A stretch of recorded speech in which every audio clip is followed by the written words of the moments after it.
Good to be with you. Good morning. Thank you all for being here. From my right, let me introduce who I have with me, and then acknowledge some special friends. To my right is Gareth Rhodes, who he works with the Department of Financial Services, but he's been working with us in Albany during this coronavirus pandemic. To my left, Melissa DeRosa, who is Secretary to the Governor. To her left, Robert Mejica, who is the State Budget Director.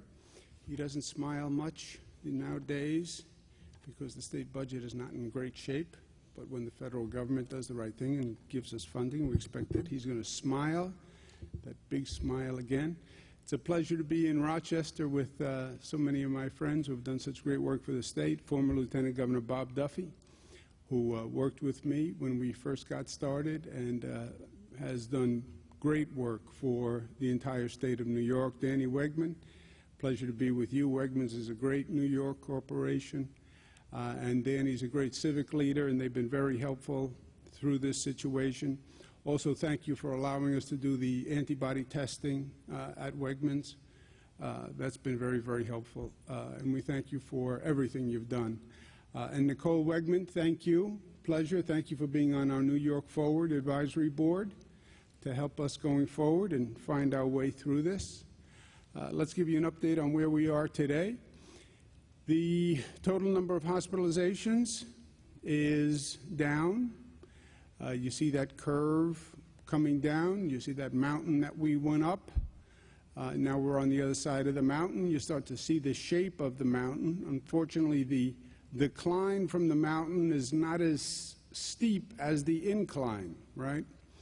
And the big question for us in New York and every state across the nation has been how fast and how low does that decline go, right?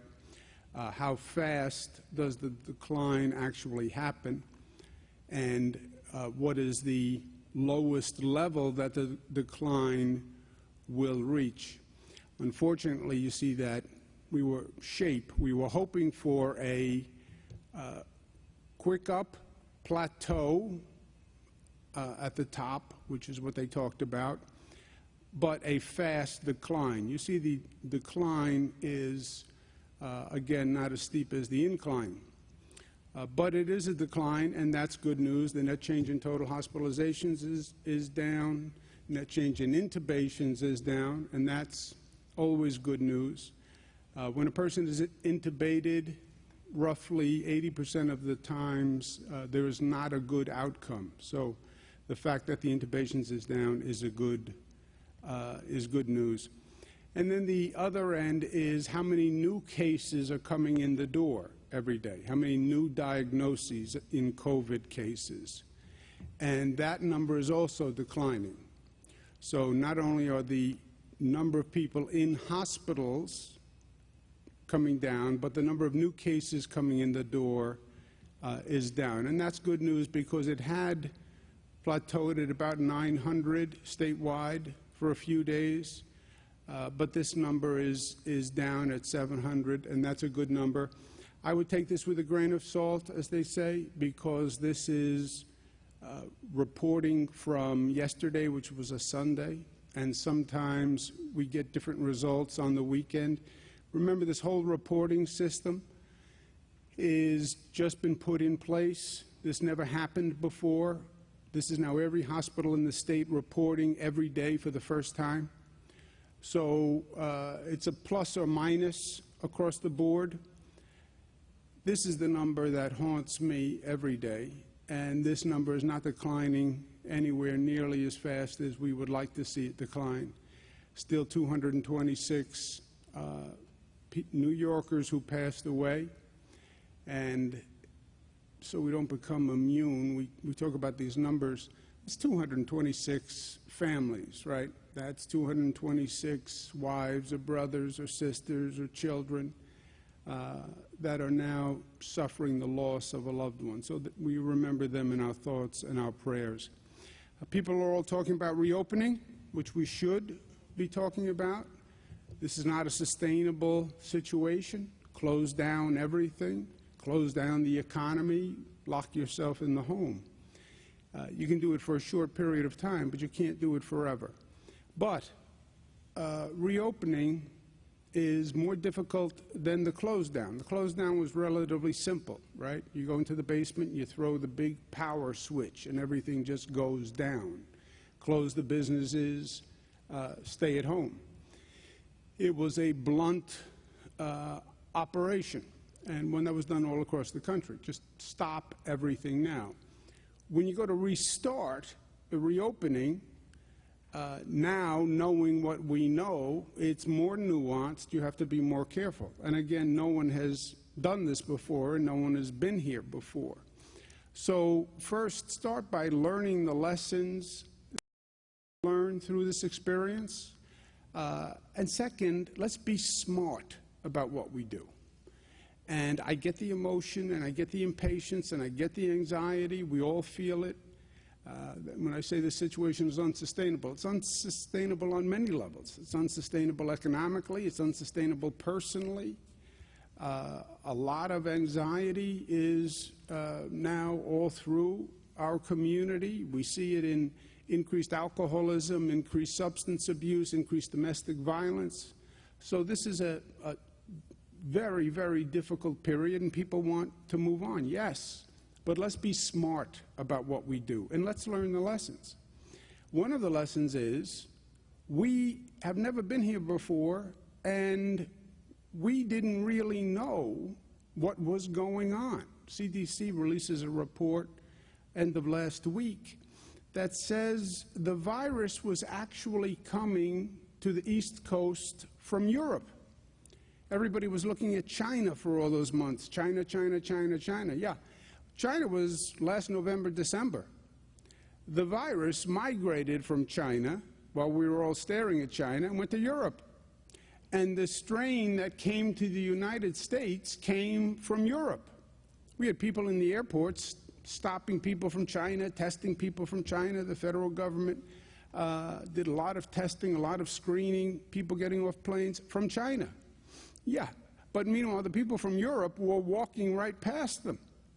And that's where the strain came from that was infecting this area. And that's what the CDC just learned last week. And this is going back to February, right, on one of the most studied topics ever. Again, just learn the lessons of what happened.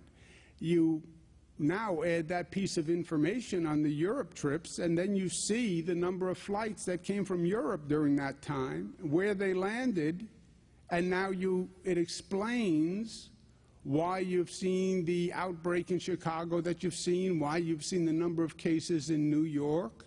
Because yes, the flights were landing here, people were coming from Italy and UK and from European countries, and nobody thought to screen them. Nobody was on guard. And you add that to the density of New York, especially in New York City, and that virus just took off. Okay, we didn't know. We didn't know. Now we do. We also can look back in history. You look at that 1918 flu pandemic that they talk about. The places that opened too soon saw that flu come right back. And by the way, that flu was not one wave. That was 3 waves. First wave, second wave, third wave. Second wave was worse than the first wave. And you see, watch the other countries that went through this before us, right? We're not the first one down the chute. There were other countries that went down before us. You see, they wanted to reopen also. They were feeling the pressure on reopening. And you study those cases, and you see that you reopen too soon, or you reopen unintelligently, and you can then have an immediate backlash. And that's not speculation. That is looking at other countries and look at what has happened around the world. And then you talk to the experts who know. Listen to what they're saying. Dr. Fauci, who I think is one of the best voices and minds on this. Dr. Fauci has been through this in different iterations. He was one of the pioneers on the HIV virus and AIDS. And he says we could be in for a bad fall and a bad winter. Could be. Why? Because he doesn't know, he's not sure, but could be for a bad fall or bad winter. Okay, so put all of this in the equation. And then also acknowledge and actualize that the truth is that nobody knows what happens next and when it happens. Well, how can that be that nobody knows? We're so sophisticated.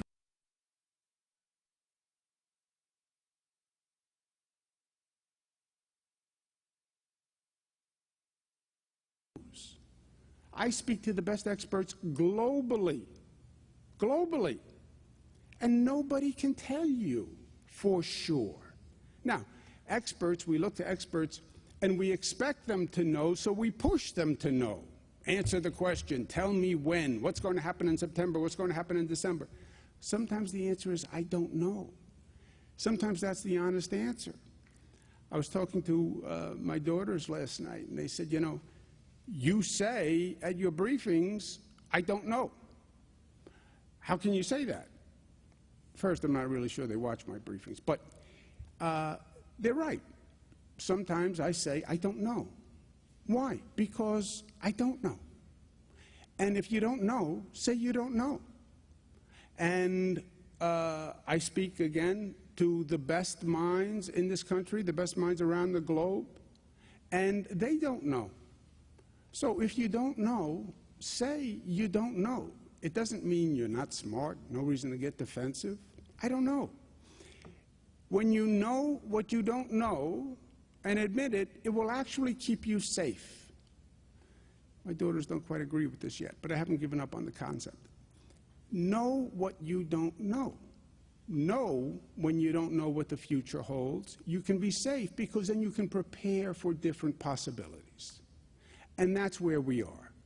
We don't know, but we will be prepared for all possibilities. So, reopening, chart a course with the best information you have, learning from the lessons you have, but be able to correct that course depending on what happens.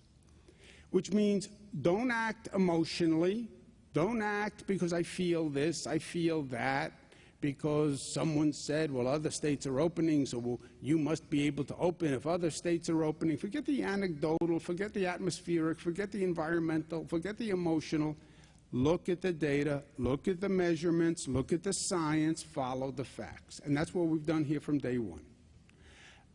This is no gut instinct. This is look at the data, look at the science, look at the metrics, move forward, measuring what you can and what you know, and then be prepared to adjust.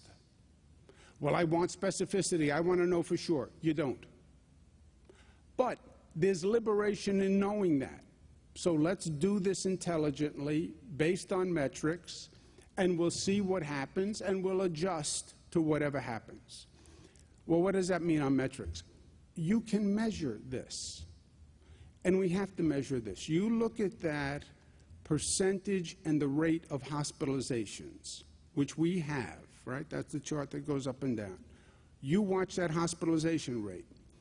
Do your diagnostic testing so you know how many people are testing positive, and you can watch that rate going up or down. Tracing. So after the testing, you follow up and you do that contact tracing. And you are then reducing the infection spread by isolating the positives. If you do those things, you will control the rate of transmission of the virus, which is everything. Nobody says you're going to eliminate the virus in the short term. Nobody. But you can control the rate of transmission. And if you can control the rate of transmission, you can control the rate of transmission from becoming an outbreak or an epidemic or overwhelming your public health system. That is the best you can do. So control the rate of transmission to what they call 1.1 or less. 1.1 is every person infects 1.1 other people, more than one other person. If you're doing that, that is an outbreak.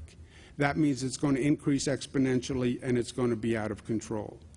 As long as your rate of transmission is manageable and low, then reopen your businesses. And reopen the businesses in phases, so you're increasing that activity level while you're watching the rate of transmission.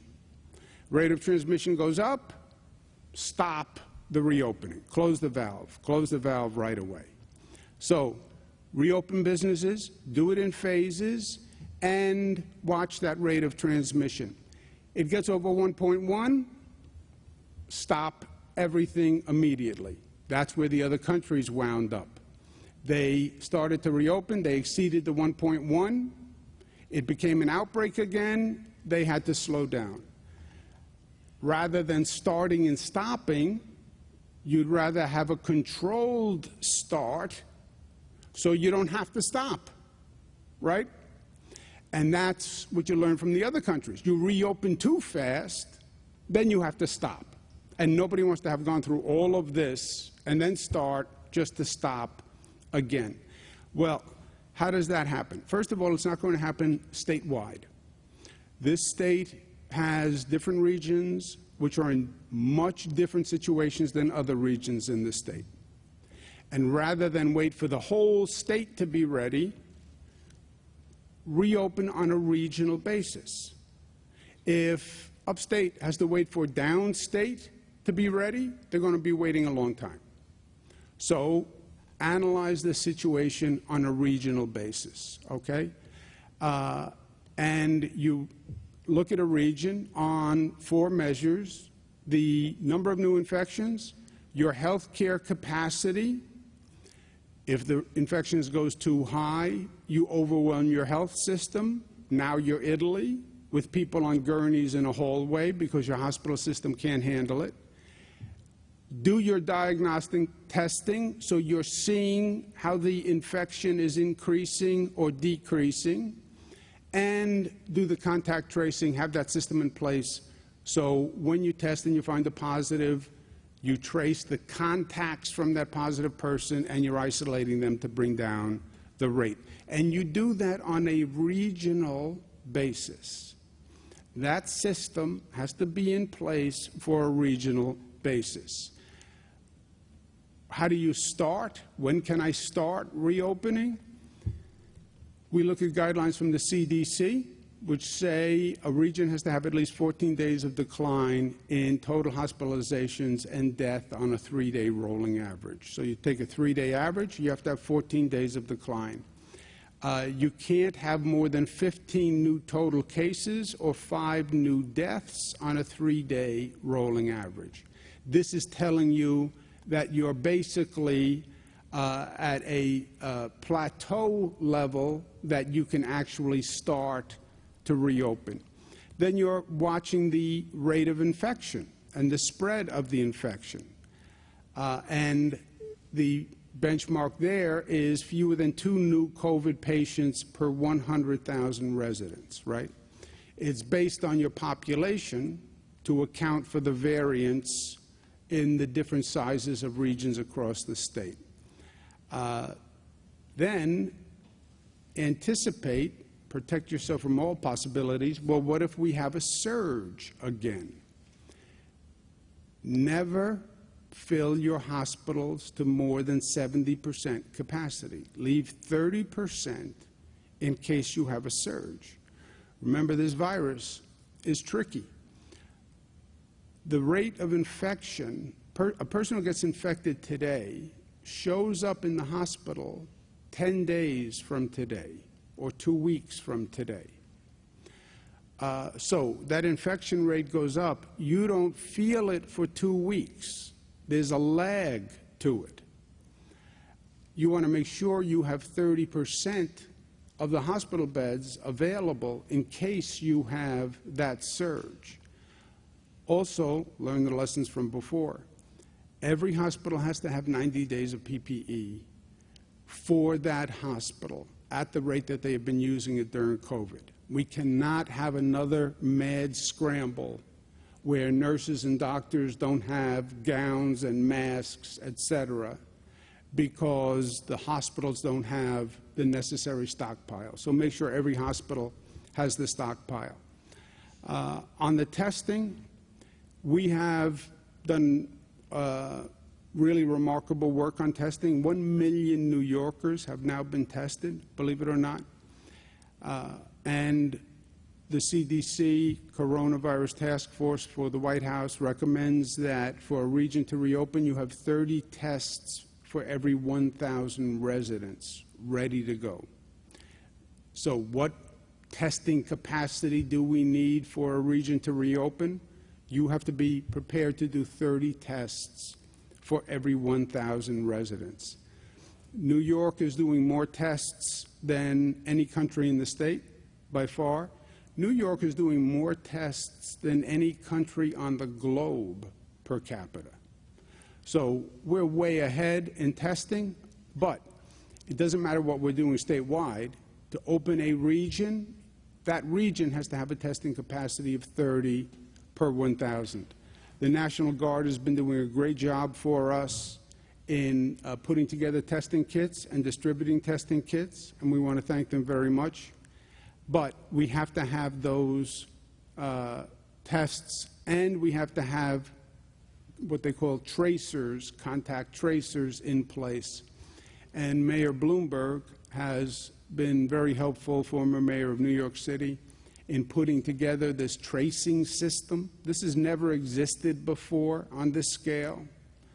A group of people who literally trace contacts from a person who's positive. Who did you have dinner with last night? Who did you have dinner with 2 nights ago? Who might you have been in contact with? And then contacting those people to say, do you have any symptoms? If you do, you should know. You were with John Smith. John Smith tested positive. He said he went to dinner with you. You should be on alert. That whole tracing system has never been done, not only in this state, but in this country. So that all has to be set up, and it has to be done. Once that is all done, then you can talk about reopening businesses. Well, which businesses do we open first? You open businesses first that are most essential and pose the lowest risk, okay? Most essential and the lowest risk. Phase 1, we're talking about construction, manufacturing, and select retail with curbside pickup. They are the most essential with the lowest risk. Second phase, professional services, retail, administrative support, real estate. Third phase, restaurant, food services, accommodation. Fourth, arts, entertainment, recreation, education. Remember, density is not your friend here. Large gatherings are not your friend. That's where the virus tends to spread. That's why those situations would be down at the end. And then we need businesses to also reimagine how they're going to do business and get ready to protect their workforce, to change their physical environment to the extent they need to, and to change their processes to make sure people can socially distance, people remain in a safe environment. And that's going to be up to businesses to come up with ways to reconfigure their workplace and their processes to make this work. And that's business by business. Government can say these are the standards, but a business is going to have to figure out how to do that. When you look at this state, there are some regions that right now, by the numbers, pose a lower risk, some that pose a higher risk. We can tell you by region right now of those criteria that we went through, which ones are in place for which region. So which ones have the right hospitalization, the right testing regimen, the right contact tracing regimen, and which ones still have work to do in those areas.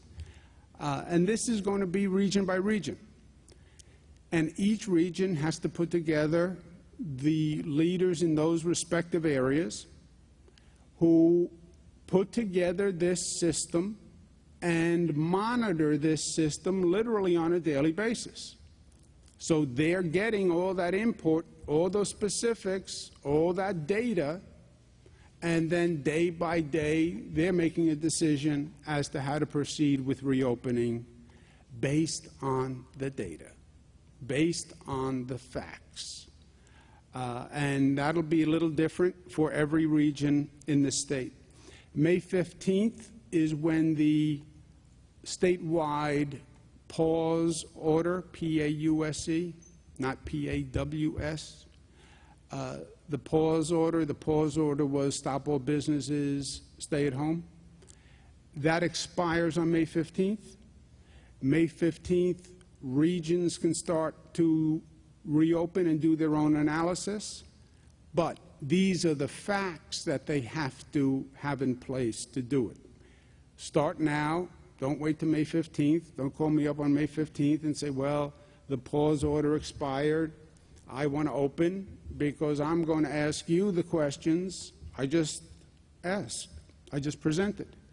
Do you have a health care system in place? Is your health system ready? Can your hospitals handle it? Do you have testing in place? Do you have tracing in place? Have you talked to the businesses about how they're going to reopen? So we have a couple of weeks, but this is what local leaders, this is what a community has to deal with to reopen safely and intelligently, in my opinion. This can't just be, we want to get out of the house, we're going. No. Let's be smart, let's be intelligent, let's learn from the past, let's do it based on facts. You know, we are at a different time and place. Government is fundamentally in a different position than it was just a couple of months ago. This is for real now, right? Government politics, it's not about optics, it's not about celebrities, it's not about press releases, it's not about what I put on Instagram yesterday. This is about government leaders' performance, their expertise. This is a situation where their competence and their ability can be the difference between life and death, literally. And what the governments have done, federal, state, local, what we've done in this state has literally saved lives. We reduced all the projected hospitalization rates dramatically by about 100,000 New Yorkers. 100,000 fewer New Yorkers were hospitalized than they predicted. 100,000, think about that. If we had 100,000 more people in our hospital system, first of all, our hospital system would have collapsed if the projections were true, if we didn't change those projections. And we literally saved lives. How many of those 100,000 would have been hospitalized and would have died? So we've done great work at a tremendous cost and tremendous hardship, but we've done great work. We just have to remain vigilant and smart and competent going forward. And that's what New York Tough means. New York Tough means we're tough, but we're smart, we're disciplined, we're unified, and we are loving. And it's the love of community and love of each other and respect for each other, which is what has gotten us through this and will continue to. Thank you very much for taking the time to be here. Thank you for the social distancing. Questions for myself or any of my colleagues? Sir, do you think it's about time that you tell local police that they should start ticketing people if they're not